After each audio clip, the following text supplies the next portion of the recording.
دل میں پھر سے خوشیوں کا پیغام آ رہا ہے۔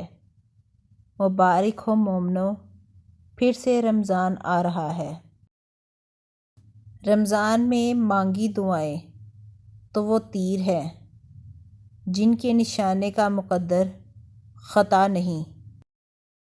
رمضان المبارک کی دعائیں مقدر سے جیت جانے کا ہنر رکھتی ہیں۔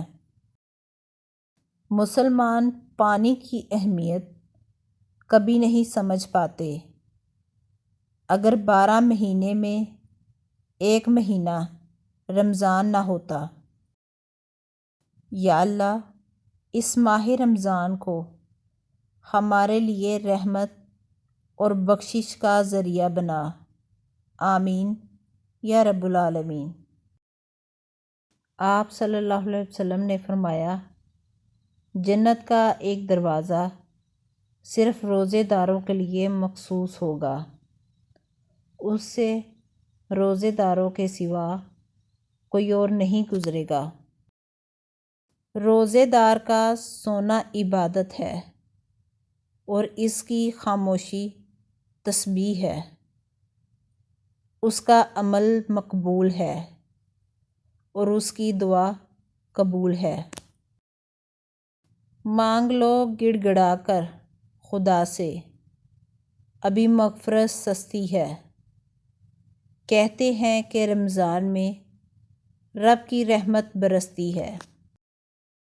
اے پانی گواہ رہنا، تجھے رب کی رضا کے لیے چھوڑا ہے۔ اللہ تعالی ہم سب کا روزہ اور صبر کرنا قبول فرمائے، آمین۔ رسول اللہ صلی اللہ علیہ وسلم نے ارشاد فرمایا، ہر چیز کی زکوٰۃ ہوتی ہے اور جسم کی زکوٰۃ روزہ ہے۔ روزہ اور سجدہ انسان کو رب سے بہت قریب کر دیتا ہے۔ دنیا جس بھوک پیاس سے ڈرتی ہے، میرے رب نے اس کو عبادت بنا دیا۔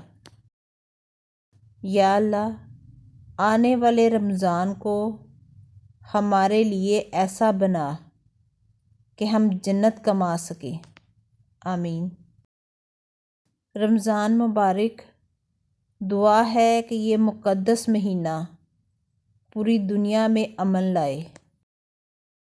یہ ٹھنڈی ہوا نہیں، استقبال ہے اس مہینے کا، جس کی آمد سے پہلے دوزخ بھی ٹھنڈی ہو جاتی ہے۔ رمضان ایک ایسا مہینہ ہے جس میں آہستہ آہستہ یہ احساس ہونے لگتا ہے کہ وہ شیطان نہیں تھا، وہ ہم خود تھے۔ رمضان وہ مہینہ ہے جس کے پہلے 10 دن رحمت کے ہیں، دوسرے 10 دن مغفرت کے ہوتے ہیں اور آخری 10 دن تو آگ جہنم سے آزادی حاصل کر لینے کے ہوتے ہیں۔ اس برکت والے مہینے کے صدقے اللہ تعالیٰ آپ سب کی پریشانیاں دور کرے اور آپ سب کی زندگی خوشیوں سے بھر دے، آمین۔ کتنی جلدی یہ رمضان گزر جاتا ہے، پیاس لگتی نہیں، افطار گزر جاتا ہے۔ ہم گنہگاروں کی مغفرت کر میرے اللہ، عبادت ہوتی نہیں، رمضان گزر جاتا ہے۔ اللہ اس رمضان ان تمام لوگوں کے دکھ اور تکلیفوں کو ختم کر دے جو نہ جانے کب سے کسی معجزے کے انتظار میں ہے۔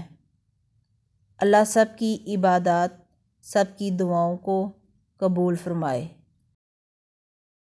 رسول اللہ صلی اللہ علیہ وسلم نے فرمایا، جس شخص نے بغیر عذر اور بیماری کے رمضان کا ایک روزہ بھی چھوڑ دیا تو خواہ ساری عمر کے روزے رکھتا رہے، وہ اس کی تلافی نہیں کر سکتا۔ رسول اللہ صلی اللہ علیہ وسلم نے فرمایا، جب رمضان المبارک آتا ہے تو جنت کے دروازے کھول دیے جاتے ہیں اور دوزخ کے دروازے بند کر دیے جاتے ہیں اور شیاطین کو قید کر دیا جاتا ہے۔ نبی کریم صلی اللہ علیہ وسلم نے فرمایا کہ اللہ تعالیٰ نے فرمایا، ابن آدم کا ہر عمل اس کا ہے سوا روزے کے کہ یہ میرا ہے اور میں خود اس کا بدلہ دوں گا، اور روزہ دار کے منہ کی خوشبو اللہ کے نزدیک مشک کی خوشبو سے بھی بڑھ کر ہے۔